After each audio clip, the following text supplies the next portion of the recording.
오늘의 사연 지금 바로 시작해 볼게요. 제가 군대도 가기 전에 이야기입니다.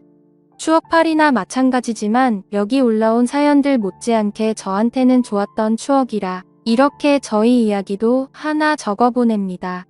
당시에 친구들하고 같이 동반 입대 신청을 해서 입대 날짜가 정해졌습니다. 그런데 그 날짜가 진짜 애매하게 잡혀서 본의 아니게 긴 시간을 학교도 다니지도 않고 백수로 지냈습니다. 그나마 다행인 건 동반 입대를 신청했기 때문에 허송 세월을 같이 보내는 동지들이 있었다는 게 위안이 되었네요. 같이 놀고 있는 친구들하고 어디 사돌아 다니는 거 말고는 할 일이 아무것도 없었습니다. 그 시절을 보내본 분들은 다 아시겠지만 혈기는 왕성하고 에너지는 넘쳐나는데 그걸 다 뿜어내기에는 총알이 부족하잖아요. 저 또한 그랬습니다. 그나마 학교 다닐 때는 용돈하라고 집에서 돈도 받고 했는데 휴학까지 해버리니 돈 나올 구석이 하나도 없었지요. 입대까지는 시간이 남았는데 그렇다고 저희 젊음을 아무것도 하지 않고 태워버리기엔 하루가 안타깝던 상황이었습니다. 이러나 저러나 바꿀 수 없는 게 저희 입대 날짜였고 그래서 월급 받는 아르바이트도 좋지만 단기로 괜찮게 돈을 벌 수 있는 방법이 있으면 좋겠다 생각했습니다. 그러다 생각한 게 과외였어요. 다른 건 몰라도 제가 수학 하나만큼은 자신이 있었고 학교도 꽤나 이름이 있던 곳이라 대충 전단지 만들어서 집 근처에 있는 아파트 단지까지 해서 몰래 전단지를 붙이고 다녔습니다. 너무 멀리까지는 가기 싫어서 걸어서 10분 내에 있는 곳까지만 하고 말았는데 과외를 시키기엔 또 애매하게 짧은 기간이라 그랬나 연락이 잘 안 왔습니다. 시세보다 싸게 해줄 생각이 있었는데 금액을 적어놓지 않아서 그랬나 연락이 거의 없었습니다. 결국 수중에 돈이 다 떨어질 때까지 저한테는 아무런 연락이 오지 않았고 그래서 그냥 다른 아르바이트 자리나 찾아봐야겠다 자포자기하고 그나마 집 근처 가까운 곳에서 일할 만한 곳이 있나 찾아볼 요량이었습니다. 당구장에서 친구들이랑 죽치고 시간 보내고 있는데 그날따라 담화가 엄청 잘 붙더군요. 한참 집중하고 있는데 전화가 왔습니다. 과외 선생님을 찾는 전화라고. 그렇게 기다리던 전화였는데 당구 치는데 정신이 팔려서 다음날에 제가 직접 찾아뵙겠다 말하고 주소만 대충 받아놓고 전화를 끊었습니다. 문자로 받은 주소를 보고 갔는데 제가 전단지에 붙여놓은 아파트가 아니더라고요. 거기서 조금 더 구석으로 들어가야 있는 조금 오래된 빌라였습니다. 제 전단지는 어떻게 보고 연락을 준 건지 싶더라고요. 초인종을 누르니 전화에서 들었던 목소리가 들려왔습니다. 목소리만 들었을 때는 몰랐는데 문을 열고 나온 여자를 보니 갑자기 제 온몸에 열이 확 오르고 얼굴이 뜨거워지는 게 느껴졌습니다. 굳이 비교하자면 연예인 누구를 닮은 동그란 계란형 얼굴을 가진 여자였는데 솔직히 과외를 알아볼 정도로 큰 자식이 있는 애엄마라는 생각은 하나도 들지 않는 동안의 미모였습니다. 심지어 주름 하나 보이지 않는 새하얗고 투명한 피부에 한참 점심이 지난 시간이었는데도 화장기 하나 없는 얼굴만 봤을 때 대학생인 저랑 둘만 두고 본다면 누가 더 나이가 많은 사람인지 구분하기 힘들 정도라 생각했습니다. 긴장해서 그런가 문 앞에서 서투른 인사를 하고 상담을 해보겠다며 그녀를 따라 집 안으로 들어갔습니다. 집에서 있는다고 너무 편하게 입고 있었는데 내 눈치를 안 보는 건지 아니면 조금 보여줘도 상관없는 건지 그런 부분에서는 그녀가 분명 내 또래의 여자는 당연히 아니고 아줌마라는 사실을 깨닫게 해줬습니다. 집이 좁아서 저는 소파에 앉았는데 그녀는 저를 마주보고 앉아야 하니 소파, 테이블을 두고 바닥에 앉더라고요. 무릎으로 앉아서 허리를 꼿꼿하게 세우고 있는데 그래도 제 시야가 위에서 아래를 내려다볼 정도로 높이 차이가 있는 자세였으니 이거 상담을 하면서도 눈을 어디다 둬야 할지 정말 고역이었습니다. 그녀한테는 아들이 한 명 있었는데 예체능 게 지망이라 공부를 더럽게 안 한다. 뭐 이런 이야기를 했던 것만 기억이 나네요. 아직도 그녀가 위아래가 붙어있는 원피스를 입고 내 앞에 무릎 꿇고 앉아서 살짝 상기된 얼굴로 저를 쳐다보던 그 장면은 생생한데 그때 나눈 이야기가 무슨 정신에 나눈 이야기였는지 자세히 기억은 나지 않습니다. 아무튼 그렇게 저는 단기로 과외를 하게 되었습니다. 어쩌다 동네 아는 아줌마에 놀러 갔다가 제가 전단지 돌려놓은 걸 봤던 것 같더라고요. 당장 과외시키기에는 형편이 어려운 상황이었는데 기간도 짧고 하는 걸 보니까 제가 군입대 앞두고 돈 벌려는 것 같아서 연락을 준 거라고 하더군요. 제가 원한 것보다 거리가 조금 멀어지긴 했는데 여전히 걸어 다닐 만한 거리에 매일같이 그녀를 만날 생각을 하니 오히려 좋았습니다.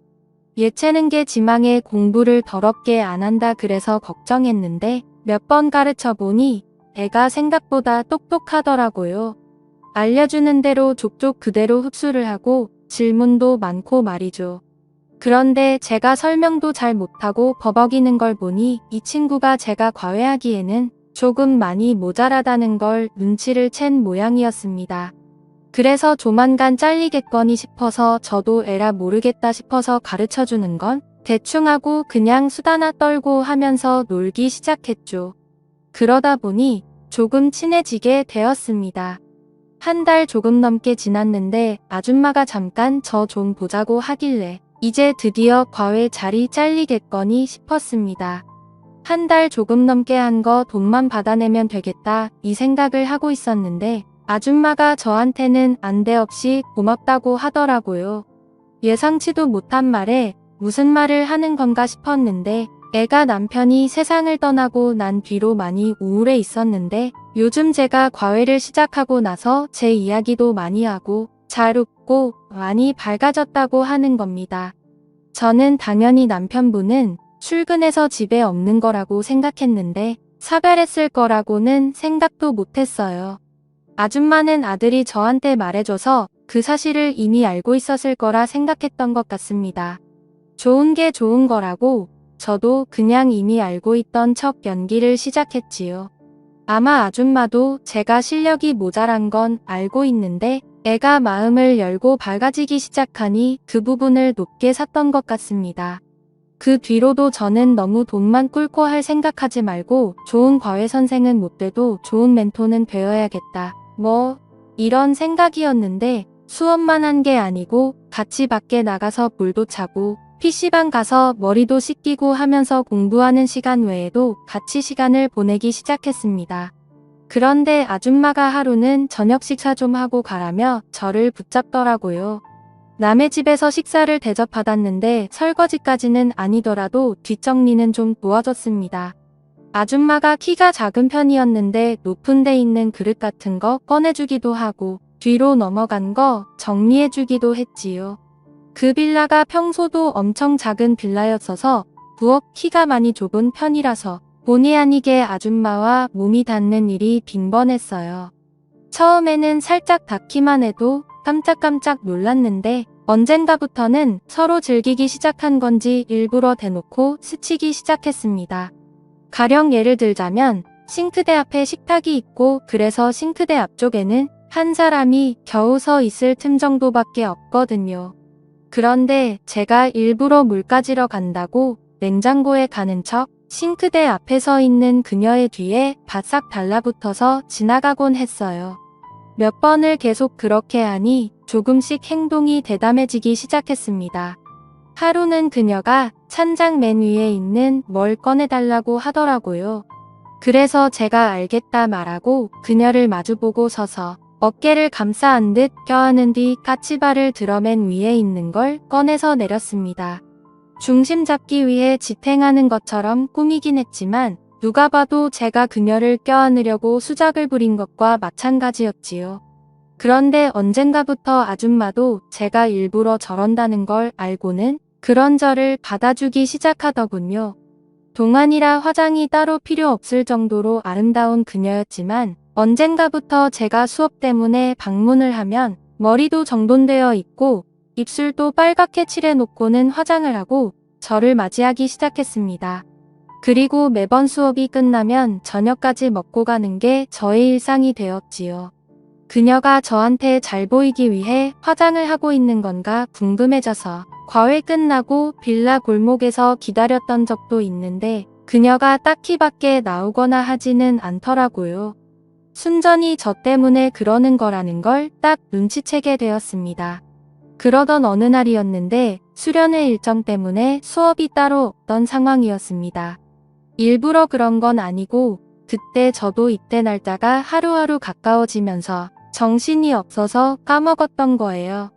그날따라 집을 나섰는데 나온 지 5분도 안 돼서 비가 주룩주룩 내리더군요.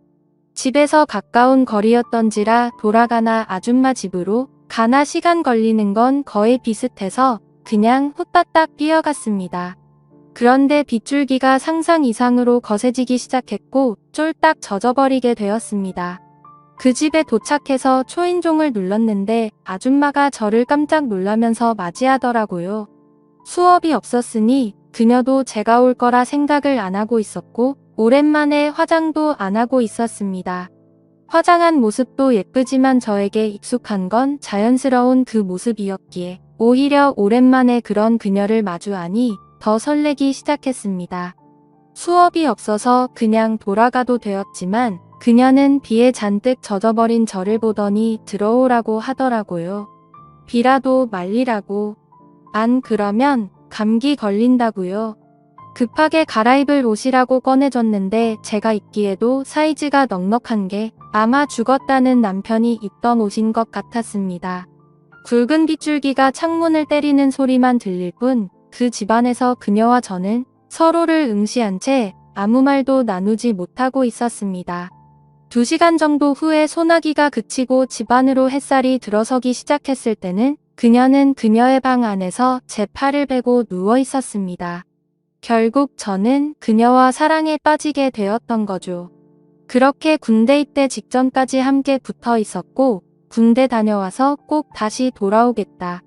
아빠가 되지는 못해도 최선을 다하겠다 작별 인사를 했는데 그녀의 표정이 감동을 한 건지 엄청 의외라는 표정이었습니다. 당연히 저는 그녀가 저를 기다릴 줄 알았는데 입대 후 첫 휴가를 나오고 군복을 입은 늠름한 모습을 보여주고자 그녀 집에 찾아갔는데 초인종을 누르니 웬 모르는 사람이 튀어나오더군요. 전에 살던 분은 어디 갔냐고 물으니 저한테는 말도 없이 이사를 떠났던 겁니다. 마지막 날 보여줬던 당황스러운 표정은 저를 기다리겠다는 뜻이 아니고 부담스럽다는 표정이었나 봅니다. 이렇게 저의 첫사랑의 추억은 끝이 납니다. 아직도 소나기가 오면 축축한 빗소리에 가장 먼저 떠오르는 게 그녀입니다.